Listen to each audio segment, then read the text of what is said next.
یہ اہل سنت والجماعت کا متفقہ عقیدہ ہے۔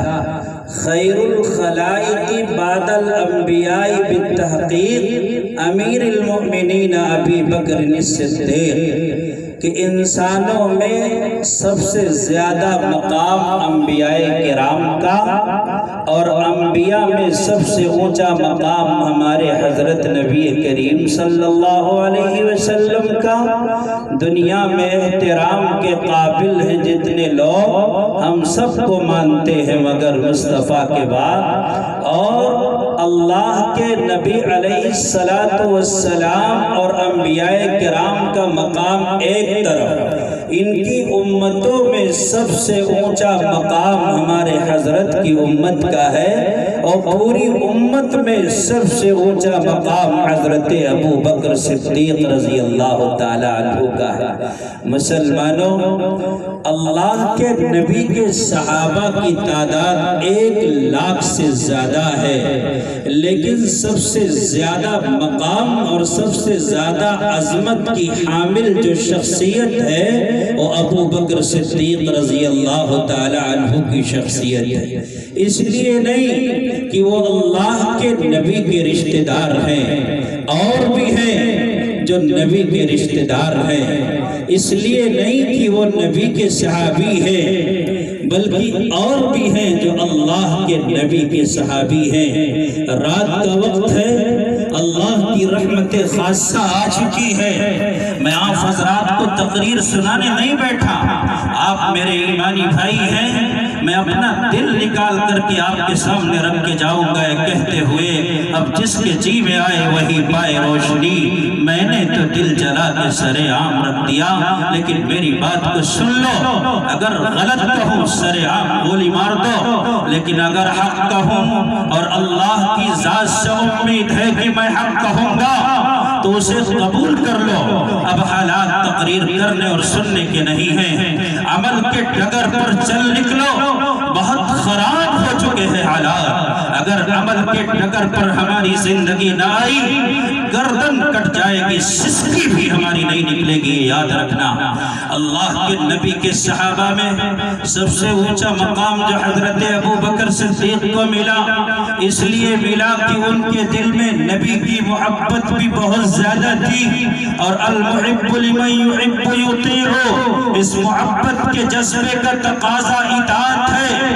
اللہ کے نبی کی اطاعت بھی حضرت ابو بکر میں گوٹ گوٹ کر بھری ہوئی تھی۔ ابو بکر کی اطاعت کا ہر سطر، ہر انداز، حضرت ابو بکر صدیق رضی اللہ تعالی عنہ کے اطاعت کا ہر گوشہ اللہ کے نبی کی موجودہ امت سے چیخ چیخ کر یہ کہتا ہے، اے لوگو، اگر تم یہ چاہتے ہو کہ مرنے کے بعد اللہ پاک کے یہاں سرخ روئی سے تمہاری ملاقات ہو، تمہارے قبر کی زندگی اچھی ہو جائے، تو تم بھی ابو بکر کے ڈگر کو ڈگر بنا لو، اور جس طریقے پر حضرت ابو بکر نکلے ہیں اسی طریقے پر نکل چلو۔ یاد رکھو، نقش قدم نبی کے ہیں جنت کے راستے، اللہ سے ملاتے ہیں سنت کے راستے۔ میں آپ سے کہتا ہوں، اپنے آپ سے کہتا ہوں، جاؤ میرا پیغام پوری دنیا کے ان تمام لوگوں کو سنا دو جو چاہتے ہیں کہ سکون کی زندگی مل جائے۔ ان سے کہو، آج نہیں قیامت کی صبح تک اگر کسی کو امن کی تلاش ہے، سکون کی تلاش ہے، عافیت کی تلاش ہے، اگر کوئی زندگی کو سلیقے سے جینا چاہتا ہے تو اسے اللہ کے نبی کے دروازے پر بھکاریوں کی طرح کٹورا لے کر آنا پڑے گا، اور اگر نبی کے راستے سے ہٹ کر کے ترقی کا راستہ اختیار کرے گا، یہ ترقی اس کے لیے قبرستان بن جائے گی، پوری دنیا میں بھٹکے گا، لیکن راستہ اسے ملنے والا نہیں ہے۔ حضرت ابو بکر صدیق کو دیکھو، ہجرت کا واقعہ ہے، رات ہو چکی ہے، اللہ کے نبی کے دشمن، وقت کے ابو جہل کے چیلے اور چپاٹے اللہ کے نبی کو ختم کرنے کے لیے چراغ مصطفی کو شرار بولہبے سے بجھانے کے لیے اللہ کے نبی کے دروازے پر پہرا دے رہے ہیں۔ نبی نکلیں گے نعوذ باللہ گردن کاٹ دی جائے گی، نبی نکلیں گے نعوذ باللہ نبی کو قتل کر دیا جائے گا۔ پوری دنیا کفر کا ایک جج تھا، اللہ کے پیغمبر کے دروازے پر نبی کے خون کے سے ہاتھ کو دھونے کے لیے اور نبی کے لہو میں ہاتھ بھرنے کے لیے نبی کے دروازے پر کھڑا ہے۔ اللہ کے نبی نکلے، وَجَعَلْنَا مِن بَيْنِ أَيْدِيهِمْ سَدًّا وَمِن خَلْفِهِمْ سَدًّا، پڑھتے ہوئے آپ نے پھونک ماری ہے اور اس کے بعد خاک اڑا کر آگے بڑھ گئے۔ کافروں کو پتہ نہیں چلا، سنسان وادی ہے، مکے کی گلیاں ہیں، پوری دنیا محو خرام ناز ہے، سارے لوگ سو رہے ہیں۔ مسلمانوں میری بات کو توجہ کے ساتھ سن لینا، میں جو کہنا چاہتا ہوں، اللہ کے نبی چپکے سے مکے کی گلیوں میں سفر طے کر رہے ہیں، اور جب حضرت ابو بکر صدیق کے دروازے پر پہنچتے ہیں، دشمنوں کا خطرہ ہے، آدھا کا کھٹکا ہے، کنڈی کھٹکھٹاتے ہیں، پہلی دستک پر ابو بکر تیری تربت پر سلام ہو، کیا تیری نرالی محبت تھی، دروازہ کھولا۔ اللہ کے نبی حیران پریشان کہ پہلی دستک پر دروازہ کیسے کھل گیا، اگر تم سو رہے ہوتے آنے میں 2-3 منٹ لگ جاتے، بستر سے اٹھنے میں کچھ لمحات درکار تھے، یہ کیا کہ میں نے دروازہ کھٹکھٹایا، میرے پیارے ابو بکر نے دروازہ فوراً کھولا۔ کہنے لگے ابو بکر کیا تمہیں نیند نہیں آتی، کیا تم سوئے نہیں؟ یا رسول اللہ نیند آتی تھی، او مسلمانوں میں تمہارے دل و دماغ کو جھجھوڑنا چاہتا ہوں، حالات بالکل خطرناک ہیں، تاریوں کے دور میں اتنے خطرناک حالات نہیں آئے تھے جتنے اب آ چکے ہیں، اور ان حالات کو بدلنے کے لیے حکومتوں کا بدلنا ضروری نہیں ہے، اپنے آپ کو بدلنا ضروری ہے۔ یاد رکھو فضائے بدر پیدا کر فرشتے تیری نصرت کو اتر سکتے ہیں، گردوں سے قطار اندر قطار اب بھی، اگر تم نے اللہ اس کے رسول کے دربار سے ہٹ کر کے کائنات کے ان 2 کوڑی کے لوگوں کے دروازوں پہ جا کے امن کی بھیک مانگی، چین کی بھیک مانگی، تو سن لے تیری چپل پھس جائے گی، تیرے مسائل کا حل نہیں ہوگا۔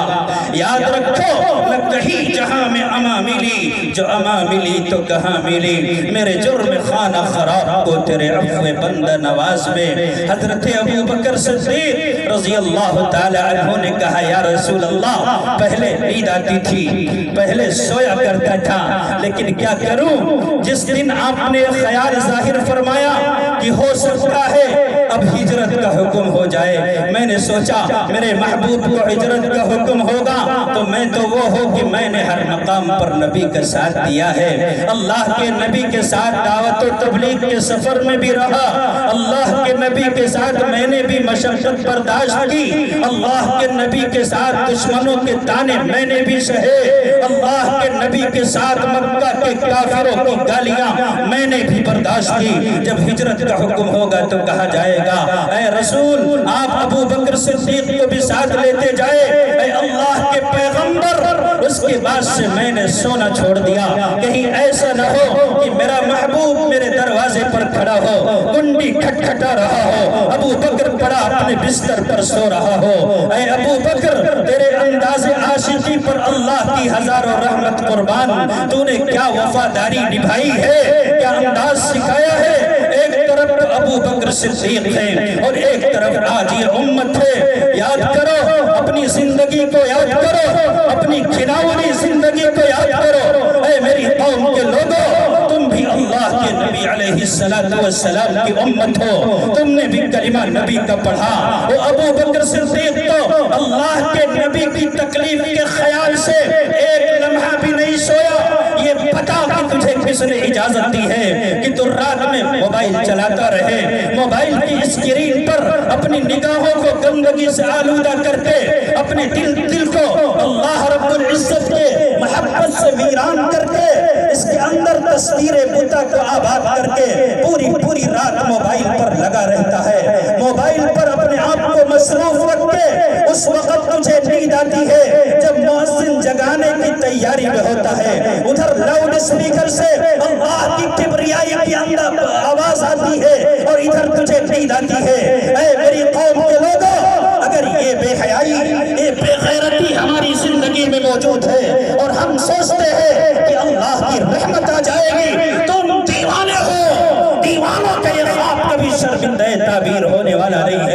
ابو بکر نے محمد مصطفیٰ صلی اللہ علیہ وسلم کے لیے اپنے رات کی راحت کو، اپنے بستر کو قربان کر دیا، اور تم مؤذن کی صدا پر اپنے گھر سے اٹھ کر کے فجر کی نماز کے لیے جانے کو تیار نہیں ہو۔ مجھے معاف کرنا، مجھے معاف کرنا، اگر معاف نہ کر سکتے ہو بگاڑ لو میرا جو کچھ بگاڑنا چاہتے ہو۔ میں نبی کا سفیر بن کر آیا ہوں، قیامت کے دن ایک ایک کا گریبان پکڑ کے کہوں گا میرے مولا بغیر کسی لالچ میں ان کی تھوڑیوں میں ہاتھ ڈال کر میں نے تیرے پیغمبر کی بات کی تھی، لیکن ان خبیثوں نے میری بات کو اس وقت ٹھکرا دیا جب دشمنوں نے تلوار ان کے شہر کو کاٹنے کو بالکل تیار تھی۔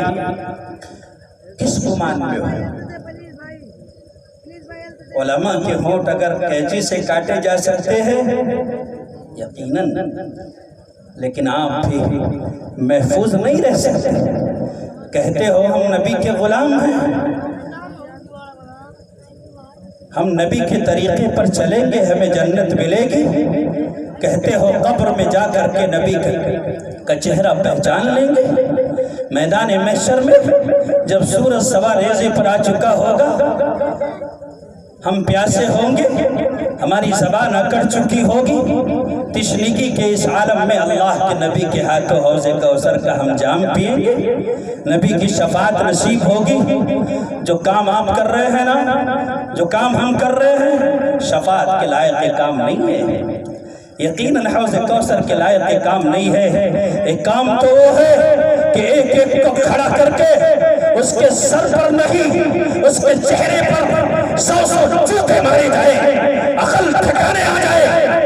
حالات اتنے خراب لیکن کوئی سمجھنے کو تیار نہیں۔ شادی بیاہوں کا جائزہ لو، پتہ چلے گا کہ مسلمانی نہیں ہو۔ یہودیوں کے پلے، انگریزوں کے تلوے چاٹنے والے، ان کی قید کو اٹھیل کر اپنے منہ میں لانے والے یہ نہیں جانتے کہ اللہ کا قرآن کہتا ہے ان تطیعوا فریقا من الذین اوتوا الکتاب یردوکم بعد ایمانکم کافرین۔ یہ خناس سے ملعون، ان میں کوئی مغصوب ہے، کوئی ضالین ہے۔ اللہ کے غضب کے طاق کو گلے میں ڈال کر چلنے والوں کے طریقے پر چل کر اگر تمہیں راحت مل سکتی تو اب تک تم ترقیوں کے نام عروج پر پہنچ جاتے، لیکن پتہ ہے کہ جہاں تھے اس سے بھی بہت پیچھے تم جا چکے ہو۔ غور کرو، اللہ کے نبی نے شادی نہیں کی، یہ موسم چل رہا ہے اس لیے میں کہہ رہا ہوں۔ بہت سے لوگ ناراض ہو چکے ہوں گے کہ ہمارے گھروں میں ہو رہا ہے گھر کا بھیدی لنکا ڈھائے۔ ناراض ہو بھیا، تم جانو، تمہارا کام جانے، میرا کام تو کہنا ہے، عمل کرنا آپ کا کام ہے۔ اگر میرے بھائی بند ہوتے گریبان پکڑ کے اپنے دروازے سے دھکے دے دیتا کہ نالائق ہے تیرے ساتھ تعلقات ہم استوار نہیں رکھ سکتے۔ الحب للہ والبغض للہ کا یہی تقاضا ہے۔ یاد رکھو، بے عملی کی وجہ سے اللہ کا عذاب قیامت کے دن کے بعد ہوگا، قبر میں ہوگا، لیکن بے غیرتی کا حساب مسلمانوں اسی دنیا میں چکانا پڑتا ہے۔ شرم نہیں آئی؟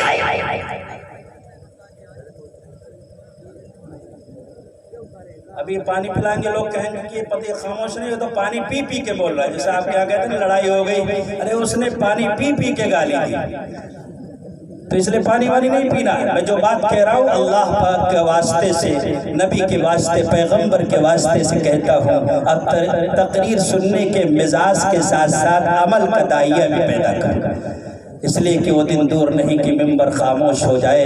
اگر کوئی چاہے بھی میں حق کی صدا لگاؤں تو شاید کوئی حق کا سفیر مصلی پر یا ممبر پر یا کسی کرسی پر بیٹھنے کو تیار نہ ہو۔ زبانیں قینچی سے کاٹنے کی پوری پلاننگ تیار کی جا چکی۔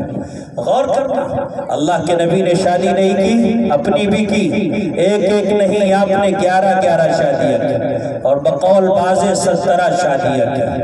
آپ کی اولادیں ہوئی جس میں سے بیٹیاں زندہ رہیں، آپ نے 4 بیٹیوں کی شادی کی ہے اپنے دست مبارک سے۔ سرپرستی میں آپ کی موجودگی میں صحابہ کی شادیاں ہوئی، بہت سارے صحابہ۔ لیکن یہ بتاؤ کہ اللہ کے نبی نے اپنی یا اپنی اولادوں میں سے کسی کی یا اولاد کی اولادوں میں سے کسی کی یا صحابہ کرام میں سے کسی کی اللہ کے نبی نے منگنی کی ہو تو بتاؤ، ہے کہیں لکھا ہوا؟ قرآن کے کسی پارے میں موجود ہے، حدیث کی بہت ساری کتابیں ہیں، صحاح ستہ، مصنفات، مسندات اور بھی بہت ساری کتابیں۔ علماء سے پوچھو، مفتیان کرام سے پوچھو، ائمہ سے پوچھو، اور جس سے مرضی ہو اس سے پوچھو۔ اللہ کے نبی نے اگر منگنی کی ہو، میں نہیں کہتا کہ کوئی بہت اعلیٰ درجے کی صحیح روایت میرے سامنے پیش کرو، ضعیف سے ضعیف ترین کوئی ایک روایت میرے سامنے لے آؤ، میں کہوں گا مجھے بولی مار دو، میں اپنا خود معاف کرتا ہوں۔ قیامت کی صبح تک ہاتھو برہانکم ان کنتم صادقین، قیامت کی صبح پر کوئی ایک ضعیف روایت، ہمت ہے اگر کسی میں، دودھ پلایا ہے اس کی سگی ماں نے، اپنے حقیقی باپ کے نطفے سے پیدا ہوا ہے، ایک روایت لائے دکھا دے، میں فتویٰ دیتا ہوں کہ منگنی کی رسم جائز ہے۔ نہیں دکھا سکتا اگر تو بے غیرت حاجی نمازی، وہ بے غیرت عالم، کس نے تجھے اجازت دی کہ منگنی کے اندر تو 50 لوگوں کا قافلہ لے کر کے لڑکی دیکھنے جاتا؟ شرم نہیں آئی مولانا؟ شرم نہیں آئی؟ حجن کہتی ہیں کہ ہمارا پریوار بہت اعلیٰ درجے کا ہے، کئی داماد ہیں میرے، کئی ہمارے نواسے اور کئی پوتے ہیں، ایک کو لیں گے تو 50 ہو جائیں گے۔ کتنی ڈھٹائی ہے، بے غیرتی ہے، دوسروں کے دروازے پر بے غیرتی کے ساتھ لے جا کر کے قافلے کو ڈال دینا، اس کی عزت و آبرو کو امتحان میں ڈال کر کے سینہ نواز کر کے لوگوں میں اعلان کرتے ہیں کہ ہماری منگنی میں 50 لوگ گئے تھے۔ یہ ایمان ہے؟ اگر یہی اسلام ہے تو سنو، اس اسلام کے ساتھ قبر میں جاؤ گے، وہاں بھی جوتے اور میدان محشر کی لامتناہی رسوائی کو تو بھگتنا ہی پڑے گا۔ 50 لوگ اپنے گھر پہ لا کر کے ایک وقت کھلا کے دکھا دو، تب جا کر کے حیثیت اپنی پتہ چلے گی کہ کس درجے کے حیثیت کے آپ چودھری ہیں اور مالک ہیں، کتنے بڑے آدمی۔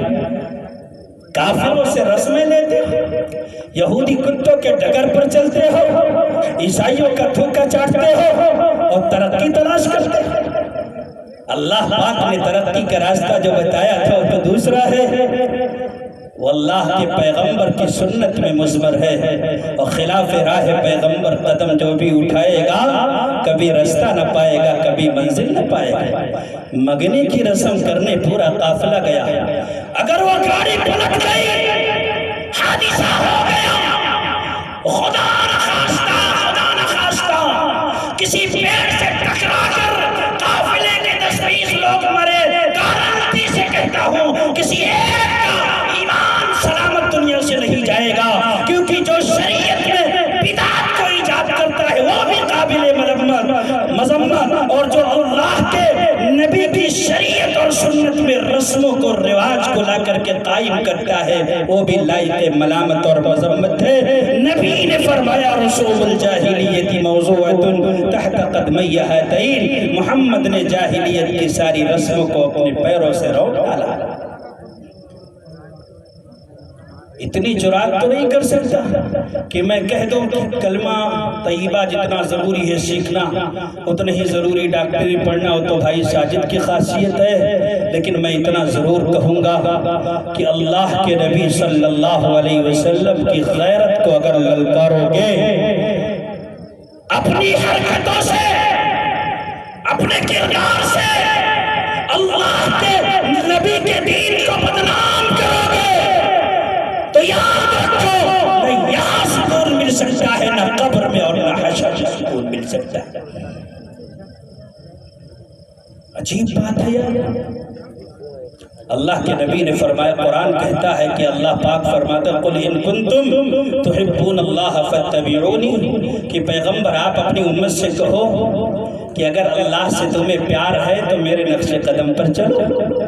اس کا مطلب اللہ سے پیار نہیں ہے، اور پیار اور دشمنی کے بیچ میں کوئی تیسرا لفظ بھی نہیں ہے، یاد رکھو۔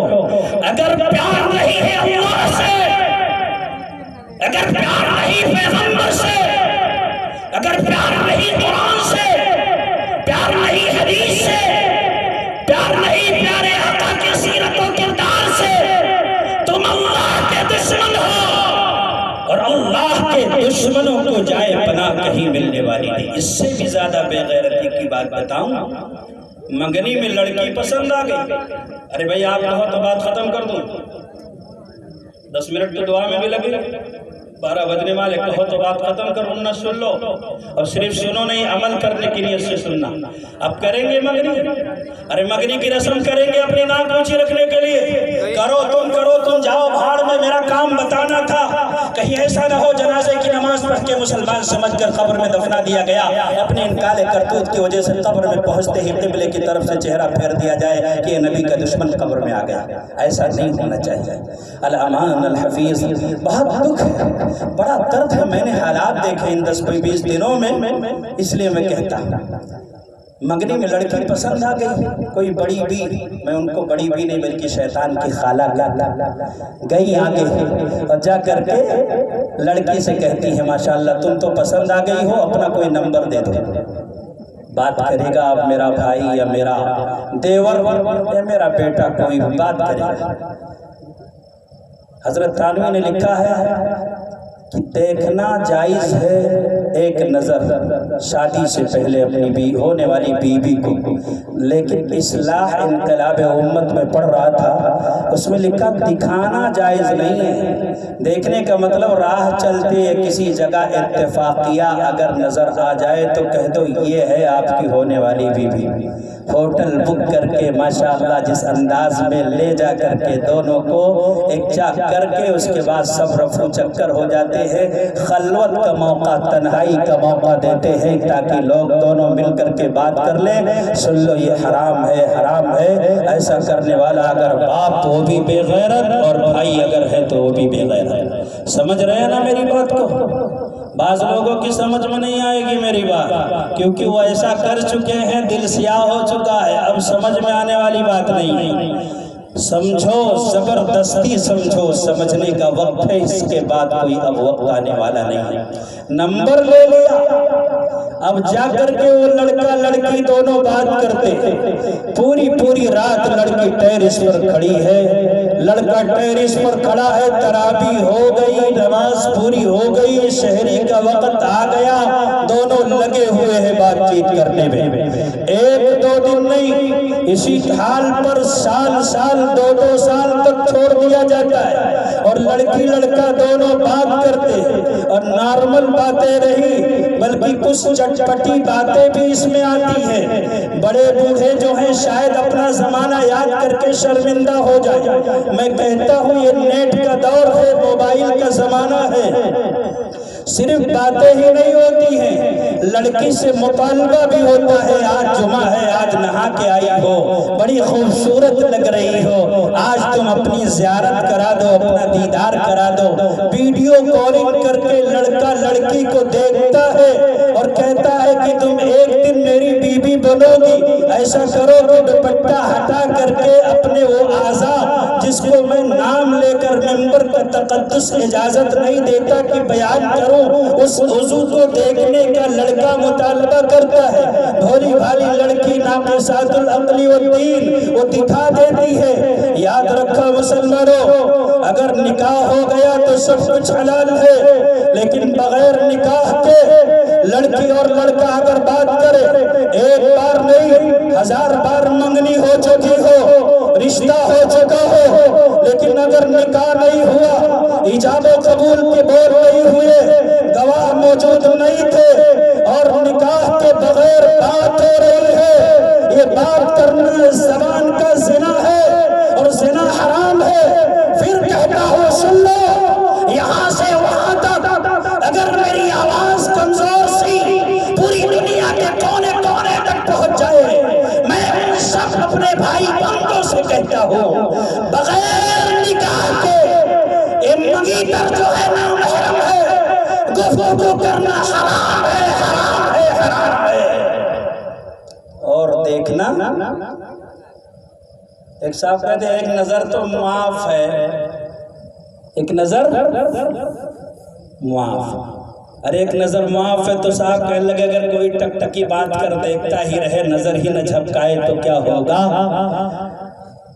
بد نظری کے شوقین سن لے، جس طریقے سے کسی ایسی لڑکی سے بات کرنا جس سے آپ کا کوئی بھی تعلق نہیں ہے، چاہے آپ کی خالہ زاد ہو، مامو زاد ہو، یا آپ کی پھوپھی زاد ہو، چچا زاد ہو، یا کوئی حرام زاد ہو، کسی سے گفتگو کرنا حرام ہے، ایسے ہی اپنی مگیتر سے بھی گفتگو کرنا حرام ہے۔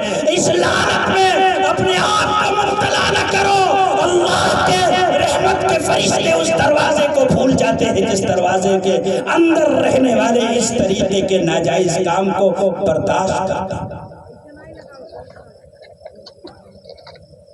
شادی کی تاریخ طے ہو گئی، کہتے ہیں کہ اب تیاری کرنی ہے کس کے لیے؟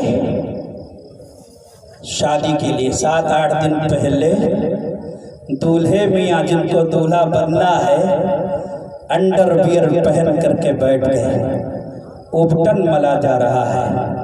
ہائے ہائے، ناف سے لے کر گھٹنے تک مرد کے لیے کہا گیا سطر ہے، دکھانا حرام ہے، لیکن ہائے بے غیرتی تیرا بیڑا غرق ہو۔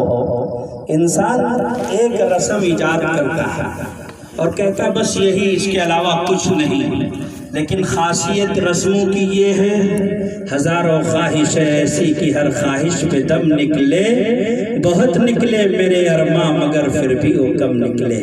لو کان لابن آدم وادیا من ذهب لأحب ان یکون له وادیان۔ انسان کی فطرت یہ ہے کہ اس کا نفس پرستی سے بھرنے والا نہیں ہے۔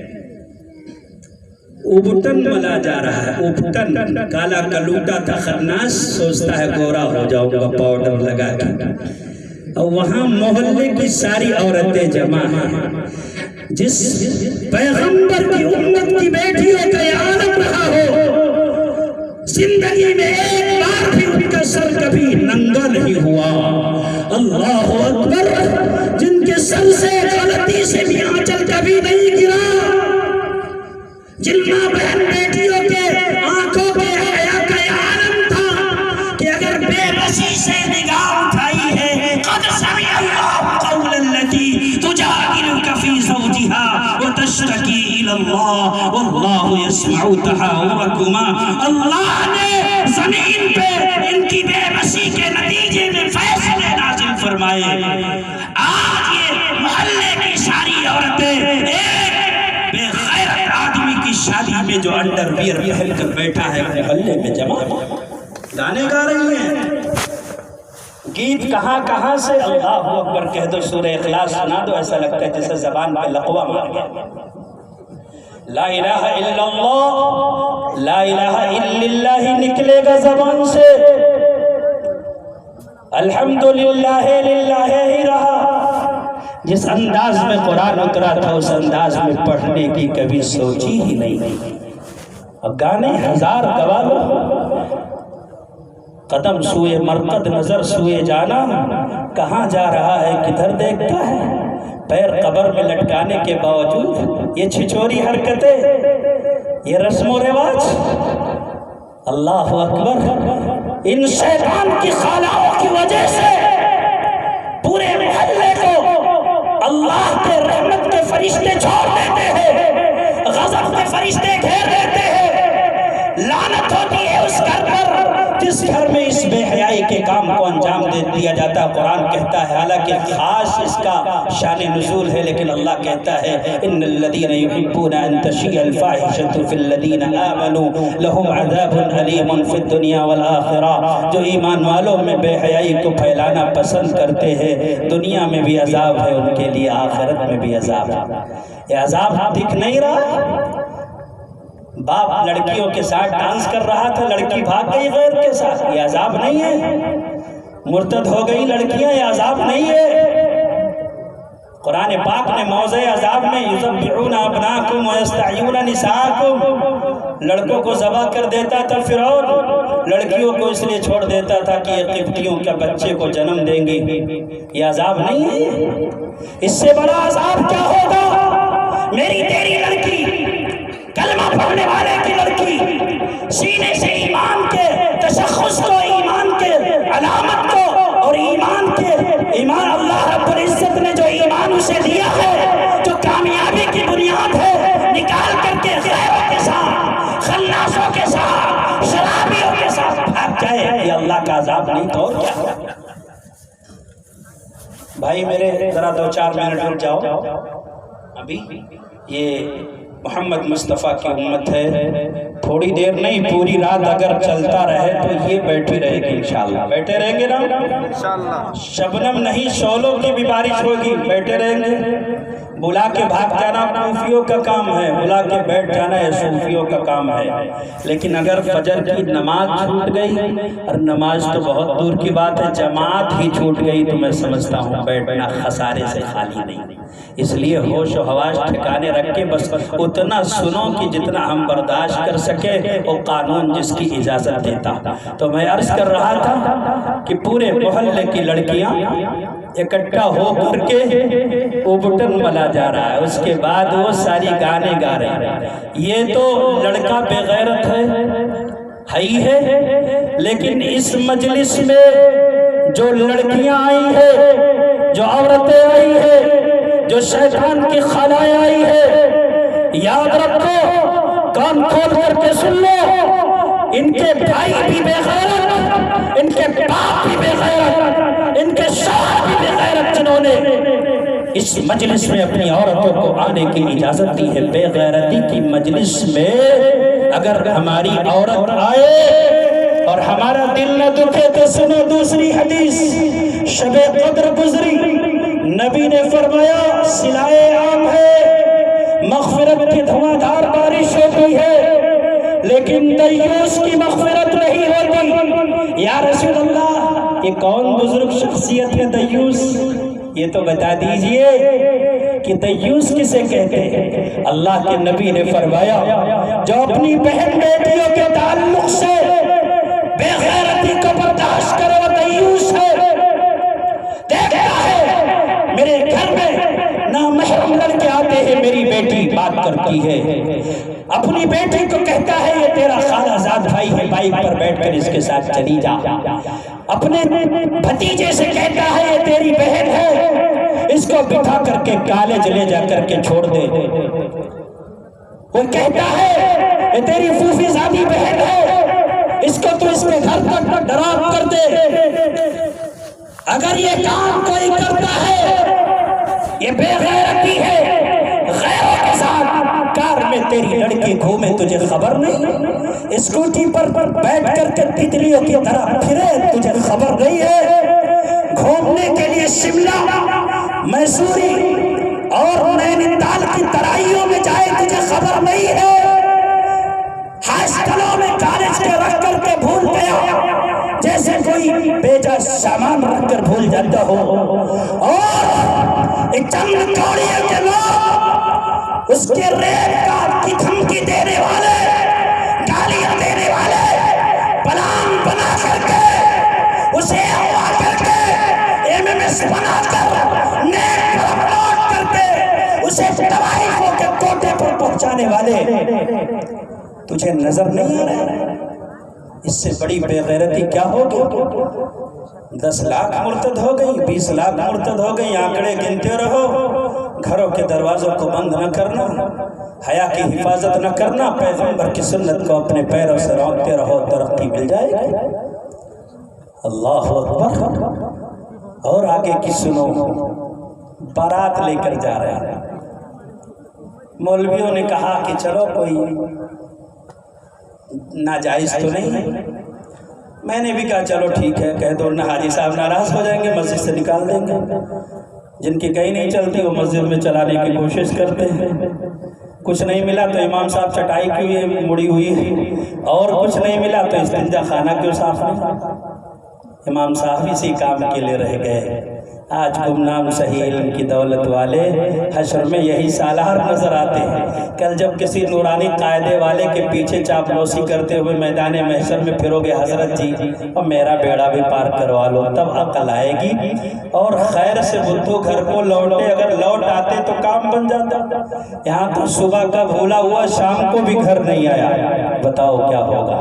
اللہ ہم سب کی اس اجتماعی غلطی کو معاف فرمائے۔ جا رہے تھے بارات میں، گئے اوہو یہ غرارہ پہنا کر کے سرارہ پہنا کر کے، بٹیا تم بھی چلی جاؤ، ارے تم بھی چلی جاؤ، خوب کھانا، گول گپے تین تین ایک ساتھ اٹھانا، ہپ ہپ کر کے پیٹ میں اڈیل لینا، رسگلے کی پلیٹ صاف کر کے، سکھا رہی ہے اماں، ایسا ہوتا ہے، سکھا رہی ہے۔ وہ لڑکی کو بھیج دیا، جبکہ اس کے لیے جانا قطعاً ناجائز تھا۔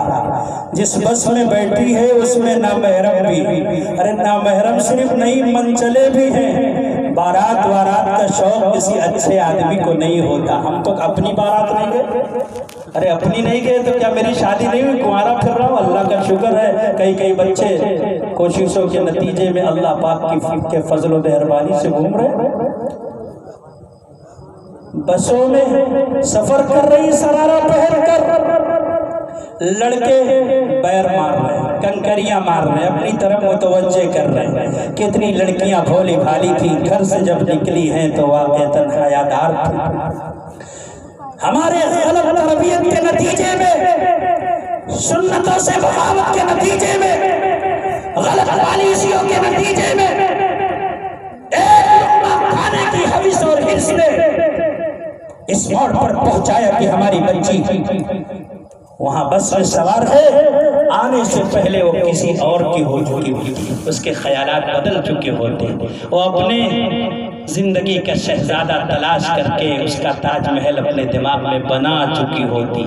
پھر ایک دن آتا ہے کہ وہ فرارن بھاگ جاتی ہے، وہ باپ سر پکڑ کر کے روتا ہے کہ ہم نے کسی کے ساتھ کوئی غلطی نہیں کی تھی۔ یہ کم غلطی ہے، اپنی آبرو کی حفاظت تو نہیں کر سکتا، اپنے گھر کے سراغ کو بند نہیں کر سکتا، اللہ کے نبی نے جو طریقہ نہیں دیا، شریعت میں وہ طریقہ نکلتا ہے۔ تقریر بھی وہی سننا چاہتا ہے جو تیری اپنی پسند ہو۔ اگر حق بات یہاں بیٹھ کر نہیں کروں گا، تیری اماں کے قبر پہ جا کے قبرستان میں ماروں گا۔ سنو میری بات کو، توبہ کر کے جانا، میرا اللہ دیکھ رہا ہے، میری چیخ سن رہا ہے، میرے دل کے درد کو بھی وہ محسوس کر رہا ہے۔ اللہ پاک کی قسم آپ میرے بھائی تھے، اور نہ تقریر کرنا کوئی آسان کام نہیں ہے۔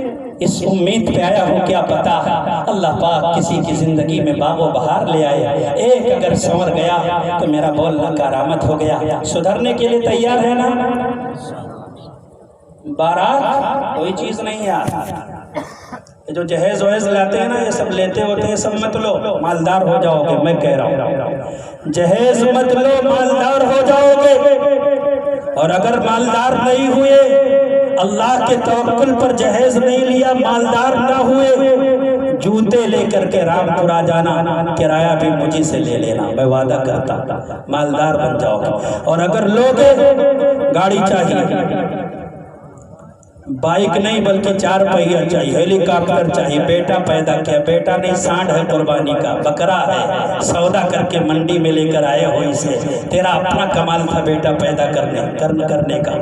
اگر یہ لیا، لیتے رہو، خوب دوزخ کو بھرو، اپنے ارمانوں کو پورا کرو، اپنے گھر میں لا کر کے کرسی ہے، میز ہے، الماری ہے، ٹی وی ہے، VCR ہے، فریج ہے، اور جانے کیا کیا ہے، سب لاؤ، ہاتھی گھوڑے رکھ لو، قیامت کا میدان ہوگا۔ ایسی لڑکیاں جنہوں نے سابرمتی دریا میں کود کر کے خودکشی کر لی تمہارے ماحول کے بگاڑنے کی وجہ سے، 4 مینار سے کود کر کے خودکشی کر لی، ماحول کو جہنم تم نے بنایا، ریل کی پٹریوں پر لیٹ گئی، گردن کٹا دی کیونکہ ان کے باپوں کے پاس ان کے ہاتھ پیلے کرنے کا کوئی انتظام نہیں تھا۔ کل میدان محشر میں ان عائشہ زینبات کی ایک سسلیوں کا تمہیں حساب دینا پڑے گا، یاد رکھنا، خوب لو۔ تب پتہ چلے گا۔ نانی یاد آ جائے گی، پیشاب خطا ہو جائے گا، کہتے ہو جو ہوگا دیکھا جائے گا۔ تمہاری ماں نے دودھ نہیں پلایا کہ ہونے والے واقعے کو دیکھ سکو۔ اللہ نے جس انداز میں بیان کیا ہے نا، وہ انداز ہی ایسے آدمی کے لیے جس کے قلب میں ایمان ہے، دل دہلانے کے لیے کافی ہے۔ پڑھ لو قرآن پاک۔ اس لیے ہم توبہ کرتے ہیں ان تمام چیزوں سے، خاص طور سے اولم ولو بشات، نبی نے فرمایا ولیمہ کرو، ایک بکری کیوں نہ ہو، یعنی کرو، سنت ہے۔ لیکن کھانا سنت کے مطابق ہونا چاہیے۔ ایسا سنت کے ہم مسافر ہیں، سنت کو پھیلائیں گے انشاءاللہ، تو کھانا سنت کے مطابق۔ مولویوں نے کہا بھئی کرسی پر بھی کوئی حرج نہیں، یاد رکھو کرسی معذوری ہے۔ اگر آپ معذور ہیں، اپاہج ہیں، تو بیٹھ سکتے ہیں، زمین پر آپ سے نہیں بیٹھا جاتا، اللہ نے محروم کر دیا اس نعمت سے، تو بیٹھ سکتے ہیں۔ ہم نے کہا جائز ہی کھا سکتے ہیں، لیکن کیا کیا؟ جیسے سانڈ ہوتا ہے نا، آپ نے دیکھا ہوگا، ایک کھیت میں منہ مارتا ہے، وہاں سے لٹ پڑتی ہے دوسرے میں، دوسرا پھر تیسرے میں، اور وہاں سے لٹ پڑتی ہے۔ ایسے جانوروں کی طرح ہاتھ میں پلیٹ لے کر کے یہاں سے چکن فرائی اٹھائی، وہاں سے کباب لیا، وہاں سے وہ لیا، کھڑے کھڑے کھائے جا رہے ہیں۔ یہ سنت نہیں ہے، یہ تو ناجائز طریقہ ہے، سنت کے خلاف ہے، ادب کے خلاف ہے، یہ طریقہ اچھا نہیں ہے۔ اگر اللہ نے مال دیا ہے تو اس کا یہ مطلب نہیں ہے کہ اپنے مال سے جہنم خریدو۔ تو انشاءاللہ توبہ کرتے ہیں نا؟ ارے ہوش و حواس میں اگر سب ہوں تو ہاتھ اٹھا دو کہ ہم توبہ کرتے ہیں۔ یہ کام نہیں کریں گے۔ اگر آپ توبہ کر لو، اللہ کے پیغمبر صلی اللہ علیہ وسلم کی سنتوں پر چلیں گے۔ اگر کوئی مزدوری اور کمزوری ہوئی تو ہم نبی کی سنتوں پر پاؤں رکھ کر کے نہیں گزریں گے۔ ڈی جے ہماری شادی میں نہیں بجے گا، مگنی کی رسم ہم نہیں کریں گے۔ اتنے بیٹھے ہوئے لوگ اگر یہ توبہ کر لے، میرے سامنے نہیں، اللہ کے سامنے، اے میرے پاک پروردگار، میں نے تیرے نبی کی بات سنی، میں نے پیغمبر کی سنتوں کے بارے میں معلومات حاصل کی، میں نے قرآن پڑھا، میں نے توبہ کی ہے کہ آئندہ ہم یہ گناہ نہیں کریں گے۔ اگر توبہ کر لو آپ، یہ گناہ نہیں کریں گے، اللہ کی قسم کھا کے میں کہتا ہوں، اللہ کو گواہ بنا کر، مجھے کوئی پرواہ نہیں کفریہ طاقتوں کا، میں تمام کفریہ طاقتوں کی آنکھ میں آنکھ ڈال کر یہ کہوں گا، تو پکارے گا تو اے صحن حرم آئیں گے، تو پکارے گا تو اے صحن حرم آئیں گے۔ اب ابابیلوں کے انداز میں ہم آئیں گے، لے کے ہم آئیں گے ہاتھوں میں صداقت کا علم، یا اللہ کی تعداد میں کم آئیں گے۔ وآخر دعوانا الحمدللہ رب العالمین۔